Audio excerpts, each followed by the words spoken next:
கோவையில் நடைபெற்ற கைத்தொழில் ஒன்றை கற்றுக்கொள்வோம் எனும் உலக சாதனை நிகழ்ச்சி.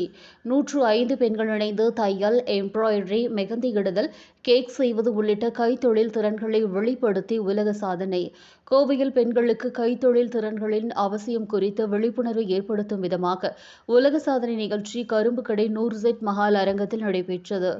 ரோஸ் ஃபேஷன் ஸ்டுடியோ மற்றும் வேர்ல்டு வண்டர் புக்ஸ் இணைந்து நடத்திய இதில் பெண் தொழில் முனைவோரை உருவாக்கும் கைத்தொழில் ஒன்றை கற்றுக்கொள்ள தலைப்பில் உலக சாதனை நிகழ்ச்சி நடத்தப்பட்டது. முன்னதாக இதன் துவக்க விழாவில் ரோஸ் ஃபேஷன் ஸ்டுடியோ நிறுவன தலைவர் ஷர்மிளா தலைமை தாங்கினார். வேர்ல்டு வண்டர் உலக சாதனை புத்தகத்தின் நிறுவனர் மகேஸ்வரி முன்னிலை வகித்தார். சாதனை நிகழ்வை சமூக நீதி கூட்டமைப்பு பொதுச் செயலாளர் டாக்டர் ஜி முகமது ரஃபீக் துவக்கி வைத்தார். இதில் 105 பெண்கள் இணைந்து தையல், எம்ப்ராய்டரி, கேக் செய்வது, மெஹந்தி இடுவது, ஓவியம் என்று பெண்கள் சார்ந்த கைத்தொழில் திறன்களை 45 நிமிடங்களில் செய்து உலக சாதனை புத்தகத்தில் இடம் பிடித்தனர். தொடர்ந்து சாதனை பெண்களுக்கு பதக்கம் மற்றும் சான்றிதழ்கள் வழங்கப்பட்டன. பரிசளிப்பு விழாவில் காங்கேயம் வணிகவியல் கல்லூரி இணை பேராசிரியர் மற்றும் தமிழ் துறை தலைவர் முனைவர் சாஜிதா பேகம், ரத்தினம் கல்லூரி தமிழ் துறை உதவி பேராசிரியர் செமியா ஆகியோர் கலந்து கொண்டனர்.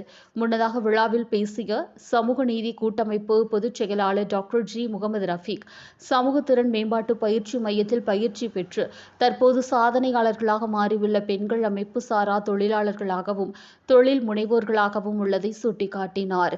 அரசின் தொழிலாளர் நல வாரியத்தின் பல்வேறு பயன்கள் இருப்பதாகவும் அதில் உறுப்பினர்களாக இணைந்து பயனடையுமாறும் அவர் கேட்டுக்கொண்டார்.